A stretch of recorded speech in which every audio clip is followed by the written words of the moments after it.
Welcome to episode 130 of the Slightlee Daily podcast. Got a few things on the agenda. Haven't filmed in a couple weeks. I had my birthday. It's been a couple weeks. But I'm back with the solo one. I want to try and get a guest in here this weekend if possible. But I told you guys, to my 3, 4, 5 people out there, that I'm going to be, at bare minimum, recording a solo episode every single weekend. I'm going to film them Saturday morning, Friday, and then put them out Saturday afternoon. Okay, so I'm going to talk about, I got a few things on the topic, and then at the very end, I'm going to open this pack of baseball cards because I feel like it.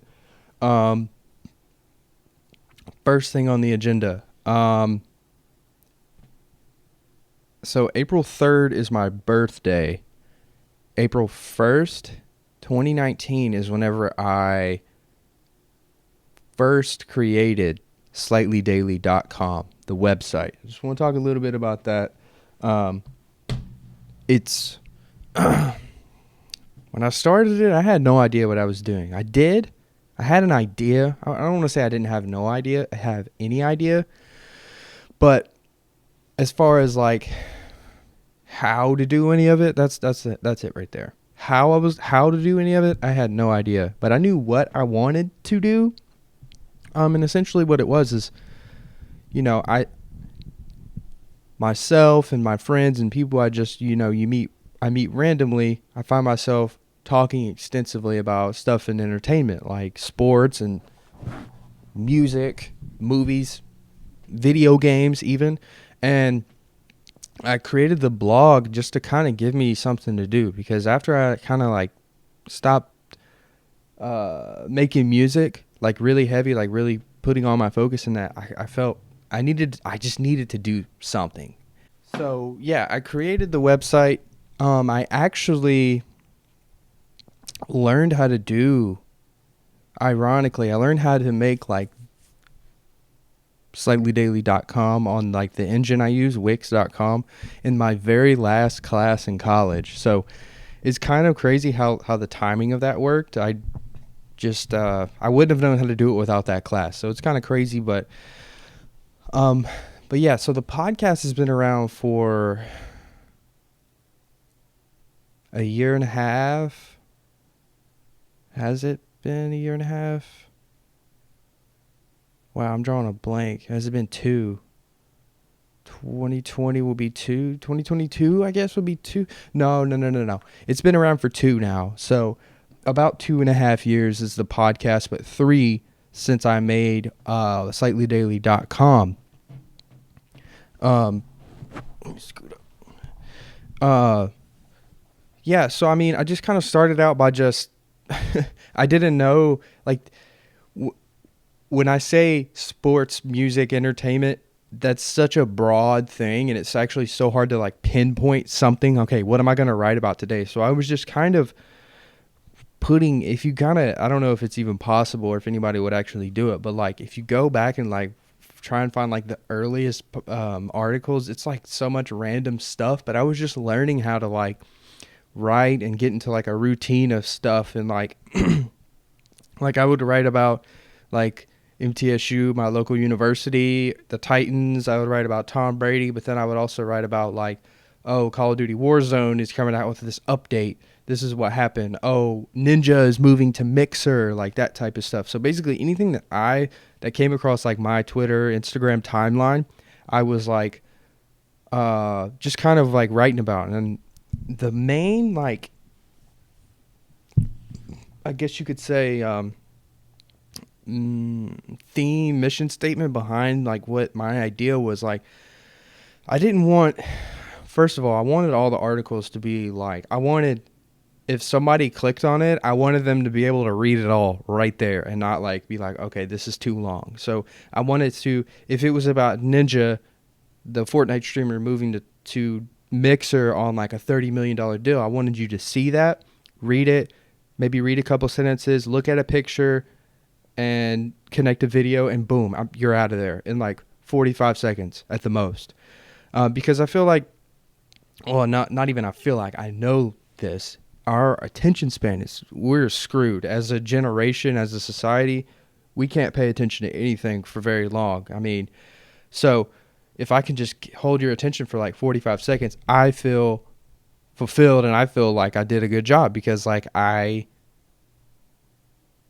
relayed some information effectively. So yeah, I just wanted to touch on that. 3 years of SlightlyDaily.com, just the brand. That was whenever it was incepted.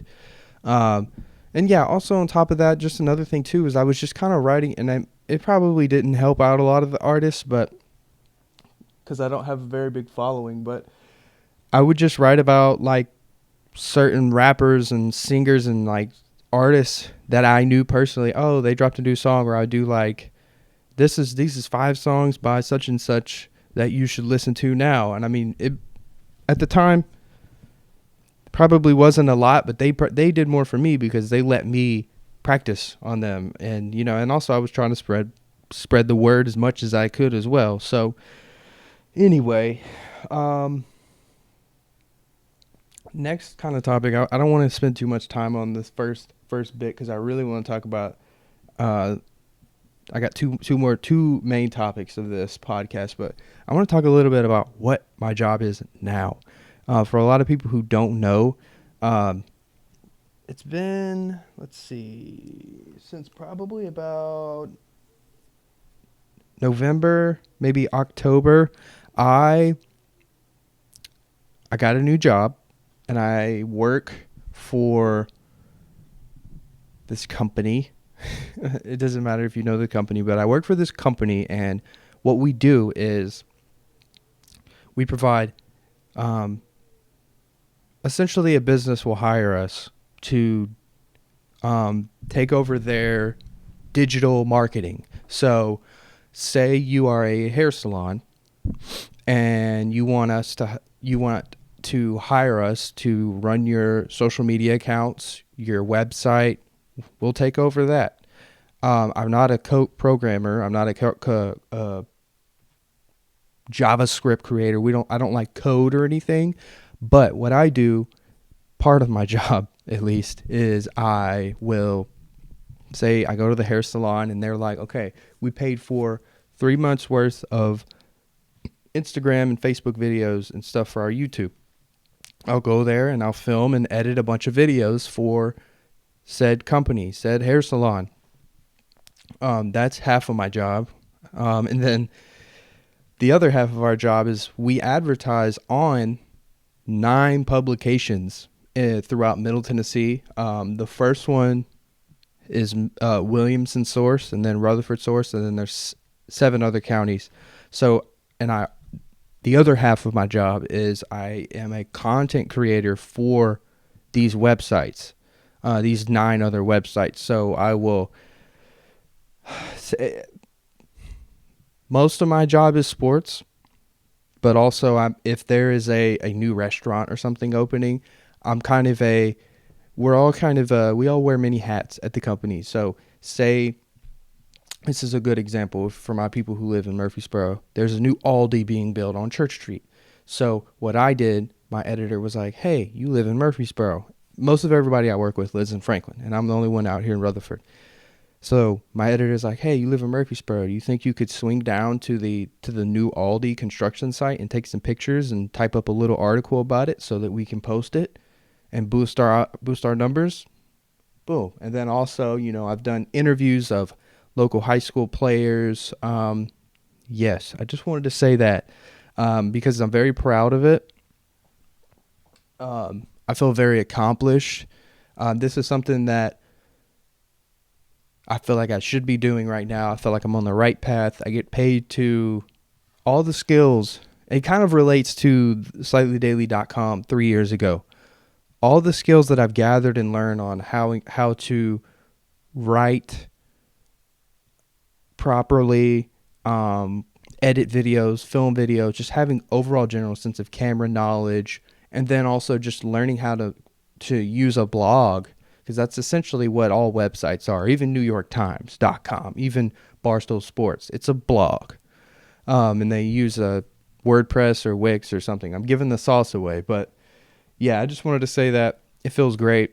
And I love my job. As far as the day to day, as much as you can love a job, I feel accomplished. I feel like all the work that I've put in the last 3-4 years is finally starting to pay off incrementally. And I love that. And anyway, should I break it up with should I do the pack now? What do you think? Let me think. Let me take a sip of coffee. All right, so what I'm going to do the last 2 segments. I got 2 more segments I want to do. I'm going to do UFC 273 picks, and then I'm going to do, this is a theme that I'm going to do from now on with these solo episodes every week. If I can't get a guest, which more than likely I won't be able to get a guest every week, I'm going to do like last time I recorded, I did my top 5 favorite albums of all time. I'm going to make this like a theme of every episode. That way I can just at least eat up a little chunk. Today I'm going to do my top 5 favorite movies of all time. With an asterisk, I'm going to say my top 5 favorite movies of all time right now. Because it's such a hard statement, because what if tomorrow I watch a movie that just like absolutely encapsulates me, or what if there's a movie I completely forgot about? But actually, I'm going to split it up right now. The first segment is done, and this is going to be the middle segment. I'm going to open this pack of baseball cards. I'm not even going to talk about baseball today.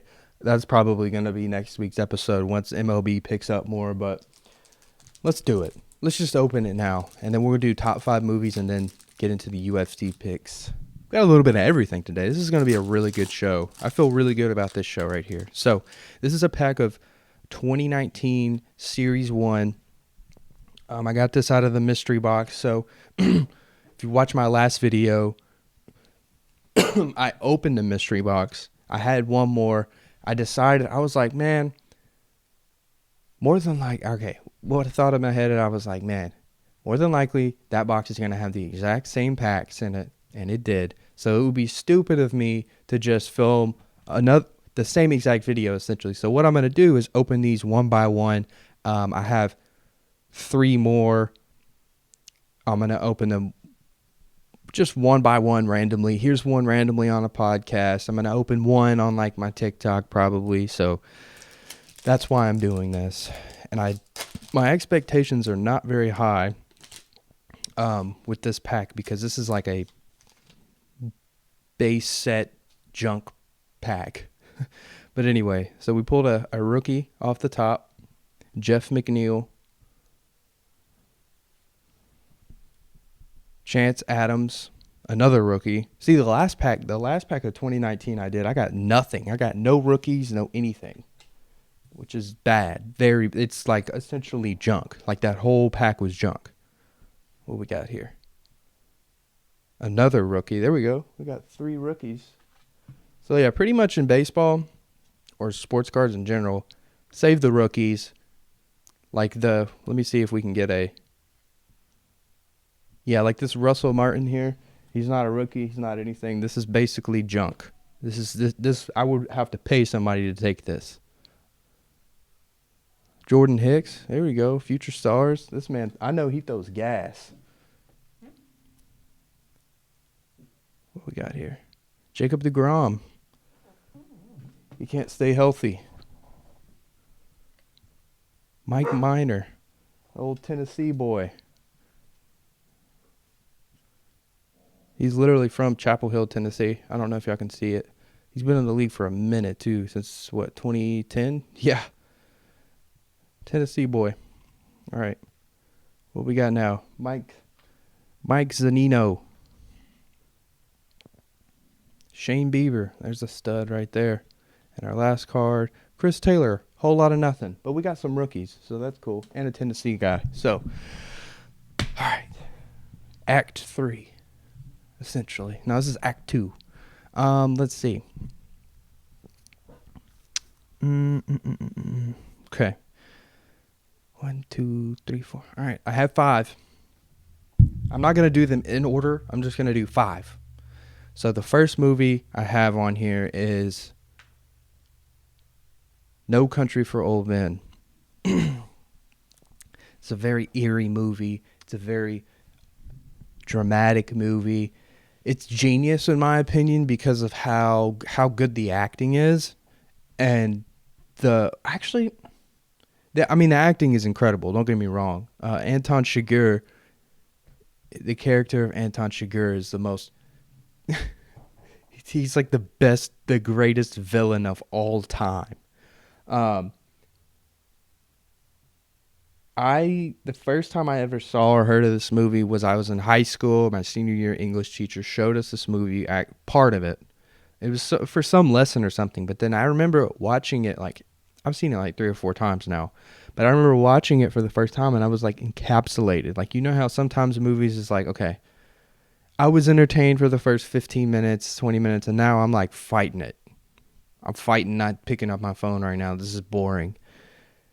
This is a damn good movie. I love this movie. If you have HBO Max, it's on HBO Max. No Country for Old Men is a beautiful movie. It's beautifully written. It's sinister, a little evil. If you and I'm not even really, to be honest, I'm not even really big into like crime action movies like that. And this isn't like it's realistic. It's not like a Fast and Furious movie, but and the beautiful thing, I think one of the most beautiful things too about this movie is the fact that there's like little to no music or background sounds in the whole movie. It's just focused on like there might be a period of like 2 minutes of just complete silence, and it makes you feel uncomfortable, like how Anton Chigurh, the villain, makes you feel. So there's one, No Country for Old Men. 2, Harry Potter and the Prisoner of Azkaban. I should not have to say much about this. If you know, you know. If you don't, then you won't even know. I mean, straight up.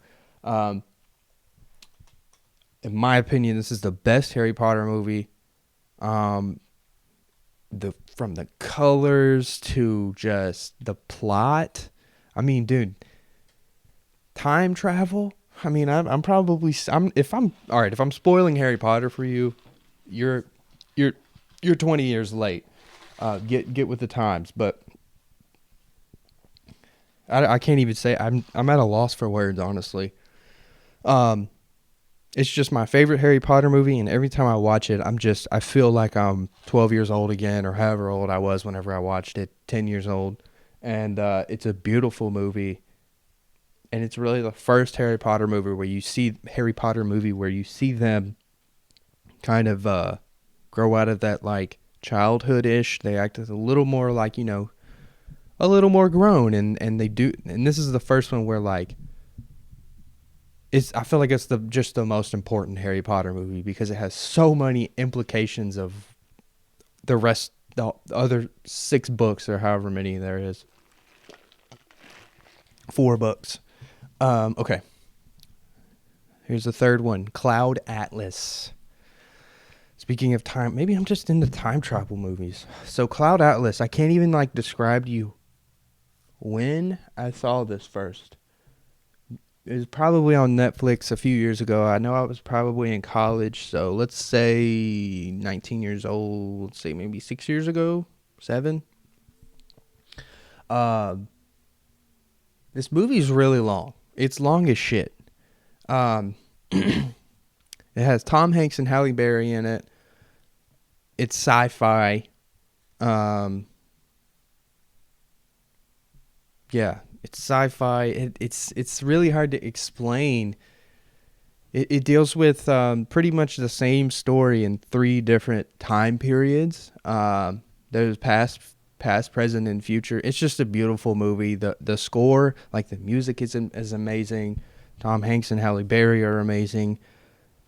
It's just one of those movies that keeps you on the edge of your feet, or at the edge of your seat, because you might get in the middle of one storyline and then right before you get bored, they switch to the other one. It's almost like 3 movies in one. I love Cloud Atlas. That's number 3. Number 4, Place Beyond the Pines. Yeah, Place Beyond the Pines. I found this movie whenever I was... Let me see what year this came out. This is another movie where, let's see, what year was this? 2013. It's a Ryan Gosling movie. It's got Bradley Cooper in it, Eva Mendes. I mean, Ryan Gosling just has range. You want to talk about an actor with range? He's yeah, of course he's in, I don't know, actually. He's kind of, in a way, playing like a romantic, like he kind of is in The Notebook a little bit. This movie is just gritty, but also super sweet at the same time. Ryan Gosling is, is a father trying to see his child and get back with the mother of his child. And, I mean, the first opening scene is just like, oh, shit. But then you see why he did what he did. He looks like this mean, rough, gritty person on the outside, but on the inside, he's actually not. Place Beyond the Pines is a really good movie. I can't believe that's 2013, but that makes some good sense. But yeah, that's number 4 for me. And these are movies that, like, I could go back and watch and not even really feel like it was a task to sit through again. Like, if I watched it today, I could maybe possibly turn around and watch it the next day. Okay, and then my last one is Silver Linings Playbook.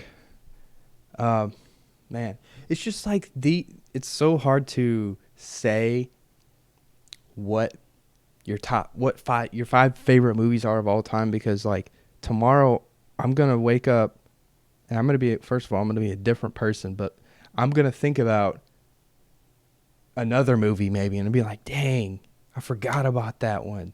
This one's actually in place of this. But this is just what today's Austin is feeling right now. Silver Linings Playbook. This is like, I mean, it's a rom-com. Honestly,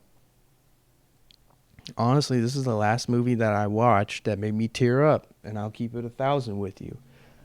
This is just such a good movie. Again, Bradley Cooper. Because I'm already thinking of a movie right now, like The Departed.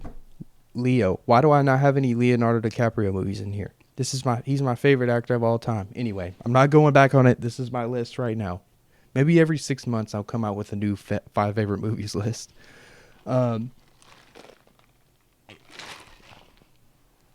So, Silver Linings Playbook, Jennifer Lawrence, Bradley Cooper.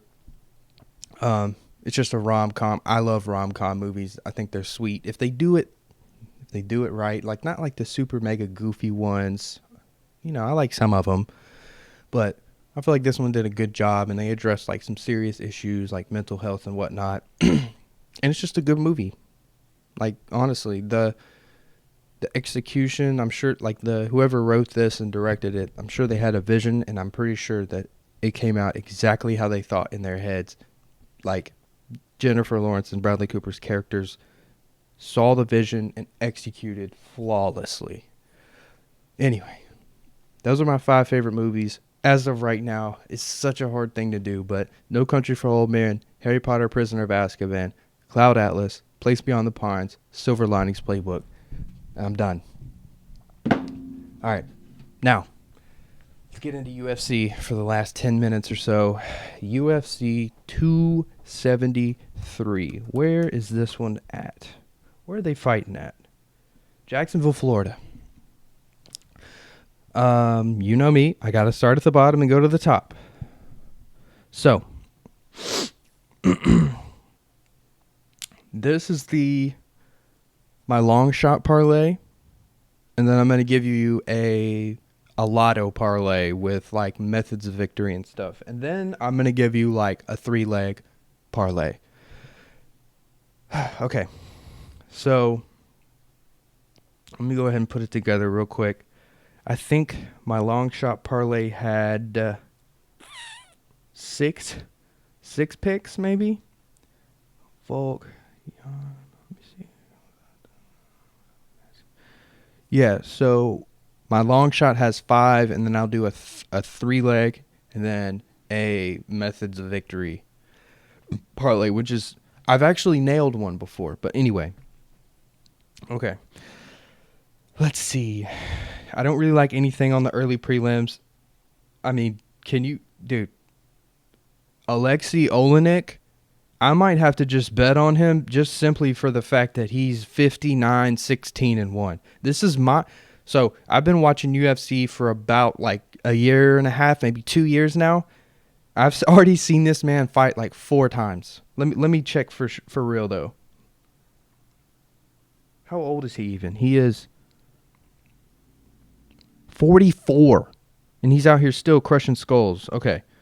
Yeah, he's fought twice in 2021, lost both, got KO'd by Derek Lewis in 2020. He did win two other fights in 2020. I mean, my man is a beast. I don't care what you say, dude, because if you think about it, 1, 2, 3, 4, 5. 5 of his 16 wins, or 5 of his 16 losses were just in the last like 2-3 years, which is crazy. Okay. He's been fighting professionally since 96. Shout out to you, Alexei. Let me see what the line is on him. He's surely not. It's a pick'em. It's a pick'em. I'm not going to put him in there. I'll probably straight bet him. But Alexei Olenek, bro, you're a G. Shout out to you. Let's hopefully you can snap this losing streak right here. All right. First fight, Ian Gary versus Darian Weeks. I like Ian Gary money line.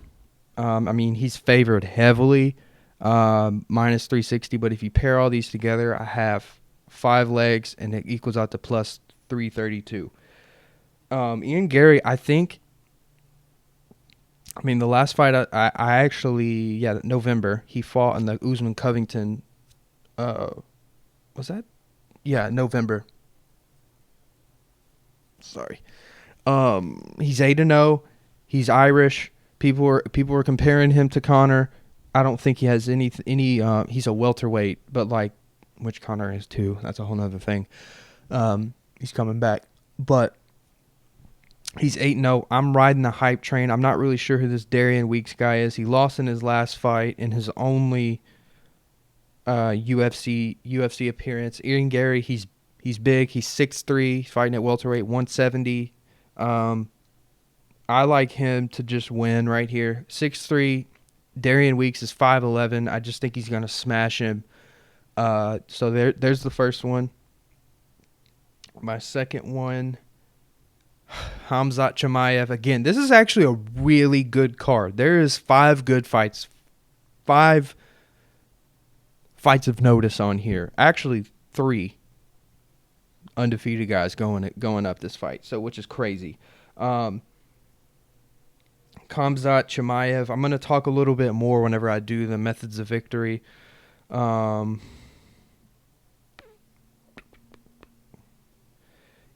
I'm going to do Chimaev. I'm riding the train, dude. I don't know why he's favored by so much at 490, because Gilbert Burns is a monster. I actually skipped over one of them, but I'm just going to keep continuing. Let's look at Gilbert's last. Dude, the only fight he's lost in the last like 3-4 years is against the champion, and he wobbled him.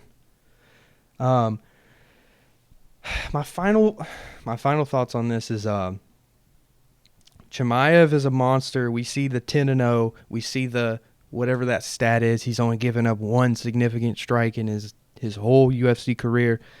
The last fight, he literally just picked dude up, slammed him down the ground, and is chirping at Dana before he chokes him out. He's a fucking monster. But Gilbert Burns is a monster too. He's the number 2 ranked welterweight in the world for a reason. He stumbled Usman for a reason. He's a beast. But I'm thinking Chimaev, dude, because I really want to see him fight. Dude, the fact that he's getting this fight, the number 2 ranked, he's unranked. The fact that he's getting the number 2 ranked guy really shows you a lot, and it shows you that he's favored minus 490 over the second. He's unranked, fighting the second ranked welterweight in the world, and he's favored by that much. That would be like, I'm just gonna rock with him. I'm rocking with him. I'm riding the train. I'm gonna die on this hill. There's 3 undefeated fighters, and I'm dying on this hill. The other one is Mark Madsen.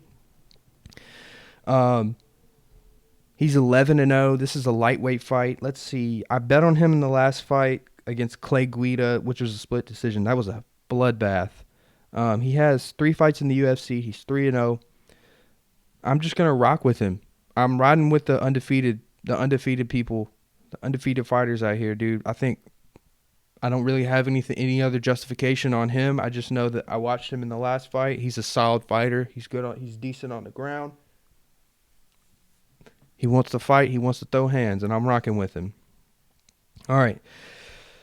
Now, Peter Yan, Aljamain Sterling.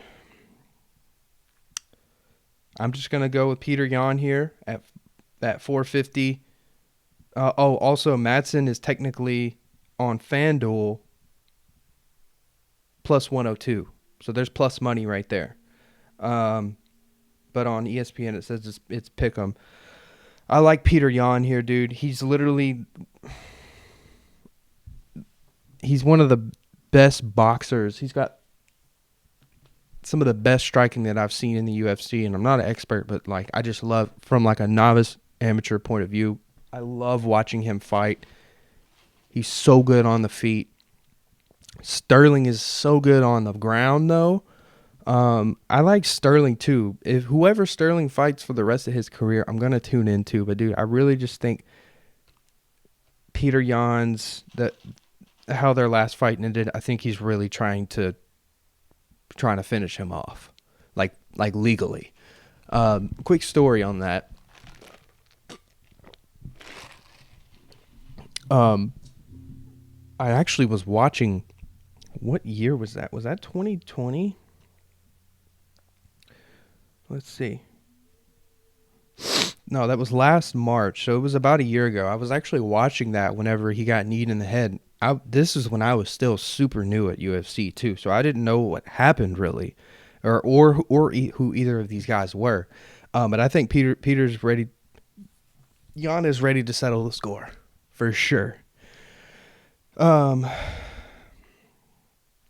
Volkanovski versus Korean Zombie. I just think minus 700. You're not getting a lot of value here, but I'm just going to plop him in there. He's even minus 770 on FanDuel. But I just think he's so complete, dude, and tough as nails. Brian Ortega had him in the meanest chokehold. He's literally gurgling. His face is going red, and he doesn't tap. He's a beast.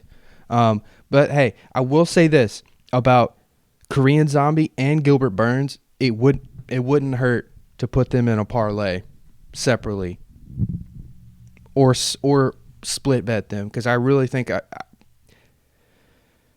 my gut tells me to pick these 5 that I have right here: Madsen, Chimaev, Yan, Volkanovski, and Gary. But also, dude, Korean Zombie, he's complete, dude. He has the only twister submission. I didn't even know what this was until I saw it on Instagram. The only twister submission in UFC history. Volkanovski's tough, but once you get in that, how are you going to get out of that? I mean, who's to say Burns doesn't just sneak Chimaev one good time in the chin and he goes to sleep? I'm just saying. Okay, and then let's do methods of victory. I'm talking like a quarter of a unit here, like $1, $2. I like Ian Gary method of victory by TKO plus 125. I just think he's gonna smash Darian Weeks. And then Peter Yan by decision. Peter Yan by points is also plus 125. And this is like a long shot parlay. And then I don't know why, but my gut is telling me Volkanovski by KO plus 210. That's at those 3 legs right there is plus 1469. So if you put $1 on that, you win $15. And then just to get crazy and silly with it, Um, if you're really just feeling crazy, stupid, silly, goofy, in a silly, goofy mood, you throw Chimaev by submission at plus 360. That's 7,100. $1 will win you 71. That's a crazy, crazy, stupid, silly method of victory parlay. But my real parlay, my three legs that I really, really like, I'm loving Ian Gary tonight. Okay? That's my one at minus 360. Where's the main card? I really like Peter Yan at minus 400, 430. And then Volkanovski minus 770. It's minus the entire parlay is minus 129. But I'm just saying, this is a safe bet. This is a safe parlay right here. You're not doing methods. You're taking established fighters. You're taking a champion, a former champion, and a guy who's 8-0.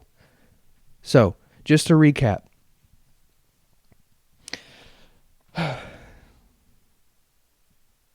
What I'm doing, my plays, I already told you, is, Volkanovski, Jan, Chimaev, Madsen, Gary.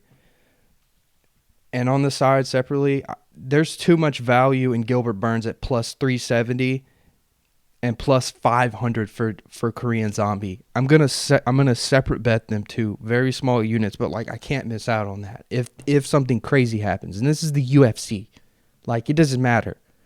Crazy shit happens. You can be Volkanovski minus 800 almost, but you can also be like Juliana Pena and choke out Amanda Nunes. Amanda Nunes was like minus 1100. This is the UFC. These lines are wicked and weird and wonky. We're gonna win tonight. Something. I might come out even, but I'm gonna win some of these bets. So tread lightly. Tweet me your picks. Tweet me your thoughts. I think this is gonna be an incredible fight. I hope Chimaev chokes out Burns. I hope Gary can knock out Weeks and keep it going, and I hope Madsen can win by points and just keep it going. Let's see. The reason that I chose Jan, just one more thing. The reason I chose Jan by points is because, let's see his resume on knockouts. He knocked out Jose Aldo, Uriah Faber,